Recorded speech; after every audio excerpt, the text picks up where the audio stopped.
आदिवासी समाजावर अन्यायाविरोधात न्याय मागण्यासाठी निषेध मोर्चा. तहसीलदार व पोलीस निरीक्षक यांना निवेदन. सिंदखेड तालुक्यातील आदिवासी समाजावर विविध प्रकारांनी होत असलेल्या अन्याय, अत्याचार व विविध मागण्यांसाठी भिल समाज विकास मंचचे संस्थापक अध्यक्ष दीपक अहिरे यांच्या नेतृत्वात आंदोलन स्वरूपात निषेध मोर्चा तहसील कार्यालयावर काढण्यात आला. शेकडोच्या संख्येने तहसीलदार अनिल गवांदे व पोलीस निरीक्षक बाळासाहेब थोरात यांना निवेदन देण्यात आले. चिमठाणे पेट्रोल पंपावर आदिवासी कर्मचारीला मारहाण करणाऱ्या आरोपींना अटक करून कठोर शासन करावे. विरदेल येथील पीडित मुलीची हत्या करून 13 महिने उलटूनही आरोपींना अटक झालेली नाही. महाराष्ट्र शासनाने आदिवासींचा विकास निधी 4000 कोटी इतरत्र वळवून समाजावर अन्याय केला आहे. सिंदखेड शहरातील गट नंबर 1215 व 2 आणि 362 आदिवासी समाजासाठी नियमाकुल करण्यात आले. नरडाणा येथील नदी काठावरील अतिक्रमण काढून परिसराचे सुशोभीकरण करावे. रंजाने येथे आदिवासी समाजाच्या स्मशानात अतिक्रमण केले असून ते काढण्यात यावे. सिंदखेड शहरातील घनकचरा गोळा करून आदिवासी वस्तीत जाळला जातो तो बंद करून सेवा फाउंडेशनच्या ठेका नगरपंचायतीने रद्द करावा. अशा विविध समस्या व अत्याचाराला कंटाळलेल्या तालुक्यातील आदिवासी समाजाला न्याय मिळावा या मागणीसाठी निषेध मोर्चा तहसील कार्यालयावर काढण्यात आला. मोर्चाने शहर दणाणले होते. भिल समाज विकास मंचचे दीपक अहिरेसह अशोक सोनवणे, राजेश मालचे, सुनील सोनवणे, बापू ठाकरे, अर्जुन सोनवणे, कालू मोरे, नानुभाऊ सोनवणे, बळीराम निकम, राजू सोनवणे, अनिता चव्हाण, सरला भिल, नंदिनी भिल, शोभा भिल यासह शेकडो आदिवासी समाज सहभागी झाला होता.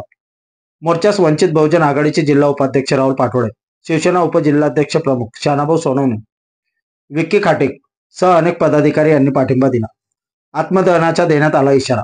7 दिवसात चिमठाणे व विरदेल येथील आरोपी अटक न झाल्यास पोलीस अधीक्षक कार्यालयासमोर भिल समाज विकास मंचचे संस्थापक अध्यक्ष दीपक अहिरेसह सर्व पदाधिकारी आत्मदहन करू असा इशाराही यावेळी सिंदखेड पोलीस निरीक्षक यांच्या समोर देण्यात आला.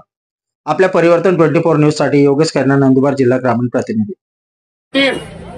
चिमठाणे धुळे रस्त्याला जे पेट्रोल पंप आहे तिथं जो आदिवासी कर्मचारी युवक कामाला होता त्याला जी मारहाण झालेली होती त्या मारहाणीच्या जे आरोपी आहेत त्यांना अटक करावी त्याच्यासाठी आणि मागच्या वर्षी म्हणजे आज 13 महिने झाले पूर्ण भाऊ जे विरदेलची घटना होती आदिवासी पोरीची हत्या करून तिला जंगलात फेकून दिलं होतं तो आजपर्यंत आरोपी अटक झालेला नाही. याचा अर्थ असा होतो सिंदखेड तालुक्यात आदिवासींना मारून टाका आरोपी सापडणार नाही. आदिवासींवर अन्याय करा काही होणार नाही. कारण या सिंदखेड तालुक्यात आका आहे. आका जसा बीडचा आका होता ना तसा या सिंदखेड तालुक्यात आका आहे आणि त्या आकेचे सर्व बोखे मातलेले आहेत. गावागावात आदिवासींना दादागिरी मग तो कोळी असेल, बिल्ला असेल, दलित असेल, छोट्या छोट्या समाजाचे लोक असतील या आकाने सांगून टाकलेलं आहे यांना जोडा मारा मी पोलीस स्टेशन आणि प्रशासन सांभाळून घेईल. परंतु आम्ही आदिवासी आहोत आणि आम्हाला आपल्याला सर्वांना सपोर्ट करण्यासाठी सिंदखेड तालुक्याचा कुठला पुढारी आला नाही. विरोधी पक्षाचे सर्व पुढारी घरात घुसून बसले आहेत. परंतु मी शानाभाऊ माझ्या भावाचा मी धन्यवाद करतो, राहुल पाटोळेचाही धन्यवाद करतो आणि समाज बांधवांचा. एवढे लोक तुम्ही आलेत, हिंमत केली या बोक्याच्या विरोधात या सिंदखेड तालुक्याच्या आका ज्यांनी दादागिरी मचवलेली आहे. पोलीस प्रशासनावर दबाव, पोलीस प्रशासनाला वेगवेगळ्या तऱ्हेने फोन तरी पोलीस प्रशासन काम करत आहे तेव्हा दबावपोटी. परंतु तरी आपण पोलीस प्रशासनाला धन्यवाद दिला पाहिजे. त्यांनी अट्रॉसिटी ऍक्ट गुन्हा दाखल केला. आरोपी फरार आहेत. आपली मागणी अटक करा. परंतु पण बिल याला गुरुताला मत दिला जावा आकाना बोक्याला का बिलचा मारा, कोळीसला मारा, महाराष्ट्रला मारा याला गुरुताला मोकाला दिला त्याला माणसं मोकाट सुटी जायचं आदिवासीवर अन्याय करायला तो अन्याय मिटला पाहिजे. नेता आम्ही 7 दिवसात जर आरोपी अटक झाले नाही अधीक्षक कार्यालयावर पोलीस अधीक्षक कार्यालयावर मी स्वतः आत्मदहन करणार आहे 7 दिवसाच्या आत. जर या आरोपींना अटक झाली नाही आणि विरदेलचा आरोपी डिक्लेअर झाला नाही तर आम्ही सर्व महिला पुरुष पोलीस अधीक्षक कार्यालय धुळ्यावर येणाऱ्या 6-7 दिवसावर आत्मदहन करणार आहोत. मी काय जास्त बोलणार आहे, ऊन आहे. जय भीम, जय आदिवासी. या ठिकाणी उपस्थित दीपकदादा अहिरे यांच्या नेतृत्वामध्ये हा आदिवासी बांधवांचा मोर्चा निघाला. त्याचप्रमाणे राहुल भाऊ पाटोळे, आमच्या दोंड्याचे माजी नगरसेवक अशोक भाऊ सोनवणे, सर्व पदाधिकारी आणि त्यांच्यावर अन्याय झाला ते सर्व गावाचे एक आदिवासी. आता त्यांनी सांगितलं की बुवा उच्च वर्णीयांवर का अन्याय होत नाही. आमच्या आदिवासी बांधवांवर, गरीबवर, दलितांवर यांच्यावरच का अन्याय होतो? कारण त्यांच्याकडे भरपूर पैसा आहे, ते श्रीमंत आहेत, आपले पोरं मजुरीला जातात, आपली गरिबी आहे. या देशाचे मूळ मालक आपण आहोत. आदिवासी हा देशाचा मूळ मालक आहे आणि त्या मालकाची अवस्था अशी झालेली, त्याला मजुरी केल्याशिवाय त्याचं पोट भरत नाही.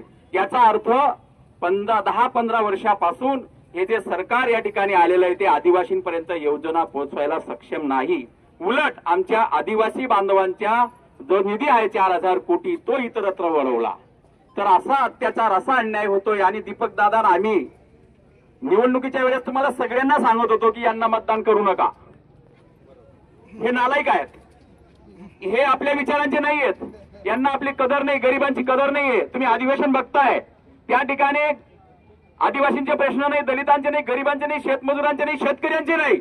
प्रश्न काय चालू आहेत? हा असं बोलला, तो तसं बोलला, याच्या पलीकडे अधिवेशनामध्ये तुम्हाला काही मिळणार नाही. मग गरिबाचं कल्याण कसं होईल? म्हणून आपण पण जागृत झाले पाहिजे. आणि आदिवासी समाज काय एवढाच नाही मित्रांनो, मोठा आदिवासी समाज नुसतं शिंदखेडा तालुक्यामध्ये जर भिल्ल समाज म्हटला तर 45,000 मतदान आहे, 55,000 लोकसंख्या आहे, मोठा समाज आहे. दलित समाज या ठिकाणी 30,000 लोकसंख्या आहे, 22,000 मतदान आहे. कोळी समाज या ठिकाणी 40-45,000 लोकसंख्या आहे, 28,000 मतदान आहे. असा हा सगळा समाज जर रिंगणात उतरला, आणि मी कुठल्याही दादाला, आका बोका यांना सांगतो, आमच्या आदिवासी बांधवांशी 1 by 1 येऊन जा, उपटी मारतील तुम्हाला. तुम्ही गर्दी करून नका येऊ, 1 by 1 या, तुम्हाला उपटून तिथंच मारतील. तुम्ही एकटा माणसाला गर्दी करून त्याला अडवतात, ते मारतात. हा अन्याय कदापि सहन करून घेणार नाही. दीपक दादा, तुम्ही जेव्हा हाक मारले, राहुल भाऊ, आपण सगळ्यांनी एकत्र येऊन या अन्यायाविरुद्ध, यांचा अन्याय तरी समजून घ्या, सगळे विरोधी पक्ष मेले असतील, संपले असतील, पण आपल्याला या गरिबांसाठी टिकून राहायचंय, यांच्यासाठी लढा द्यायचाय, लढायचंय. आणि थोरात साहेबांना, PI साहेबांना विनंती, आता तुमचे शेवटचे दिवस आहेत, तुम्ही रिटायर होणार आहात, पण शेवटच्या आमच्या आदिवासी बांधवांना न्याय देऊन जा. आणि आमचे दीपक दादा हे आदिवासी समाजाचे आधारस्तंभ आहेत, गोरगरिबांचे नेते आहेत. जर 7 दिवसात त्यांच्या जीवाला काही बरं वाईट झालं, मग तुमचं बरं होणार नाही, सरकारचंही बरं होणार नाही, आणि काय होईल ते सांगता येणार नाही.